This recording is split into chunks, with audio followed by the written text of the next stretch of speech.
ആ stop stop, ഇവിടെ തന്നെ.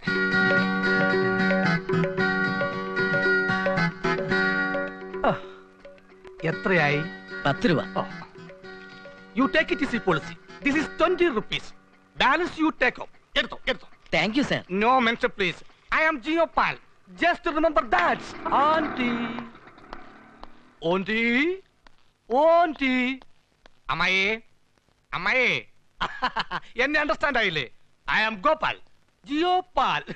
ഓ, നമ്മുടെ ഗോപാലനല്ലേ നീയേ? ആളെ മനസ്സിലായില്ലോടാ എനിക്ക്. കൊറേ നാളായില്ലേ കണ്ടിട്ടേ. അത് ഗ്ലാമർ കൂടിയത് കൊണ്ടാ അമ്മായിക്ക് മനസ്സിലാവാഞ്ഞത്. അമ്മായിക്കെന്നല്ല, ഇപ്പൊ ആർക്കും എന്നെ കണ്ടാ മനസ്സിലാവില്ല. Glamour is the secret of my energy. ഇത് നമ്മുടെ കോവാലനല്ലേ? വാസോട്ട, എന്നെ വെറും കോവാലനാക്കി ചീപ്പാക്കരുത്. ഞാനിപ്പോ ജിയോപാലാണ്. ജിയോപാൽ. ജിയോ പാലോ ടിനോ പാലോ, നിന്നെ ഞാൻ കോവാലാന്നേ വിളിക്കൂ. വാസോട്ട, ഞാനിപ്പോ എന്റെ പേര് മാറ്റിരിക്കുക. ജിയോപാൽ എന്നാക്കിയിരിക്കുക. സ്നേഹമുള്ളവരെന്നെ പാൽ പാലെന്ന് വിളിക്കും. അയ്യടാ, നിനക്കാളെ മനസ്സിലായില്ലേ? അച്ഛന്റെ ഒരു പെങ്ങള് പാങ്ങാപ്പാറ താമസമുണ്ട്, സരസ്വതി അമ്മ. അവരുടെ കടിഞ്ഞൂൽ പൊട്ടനാണ് ഈ സാധനം. ചെറുപ്പത്തിൽ ഇവൻ പൊട്ടനായിരുന്നെന്നാ എല്ലാരും കരുതിയത്. 5 വയസ്സ് വരെ കമാന്നൊരക്ഷരം മിണ്ടില്ലായിരുന്നു. മോക്കളെ ഒലിപ്പിച്ച് നടക്കുന്ന ഇവന്റെ രൂപം ഇപ്പോഴും എന്റെ മനസ്സിലുണ്ട്.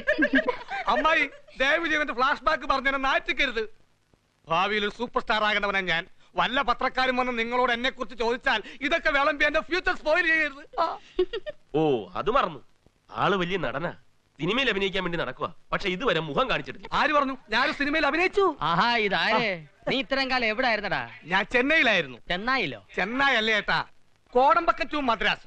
അവിടെ ഞാൻ സിനിമയിൽ അഭിനയിച്ചുകൊണ്ടിരിക്കുകയായിരുന്നു. നീ ഏത് സിനിമയിൽ അഭിനയിച്ചത്? കടലോരം.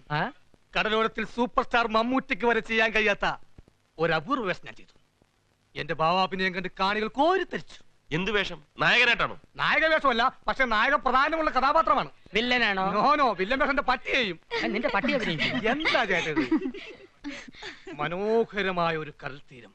അവിടെ കടലിൽ ദിവസങ്ങൾ പഴകി തിരിച്ചറിയാൻ കഴിയാത്ത രീതിയിൽ ചീഞ്ഞഴുകി ശവം കിടക്കുന്നു. ആ നാറ്റവും സഹിച്ചോണ്ടാണോ നീ അഭിനയിച്ചത്? അല്ല ചേട്ടാ, ആ ശവമായിട്ടാണ് ഞാൻ അഭിനയിച്ചത്.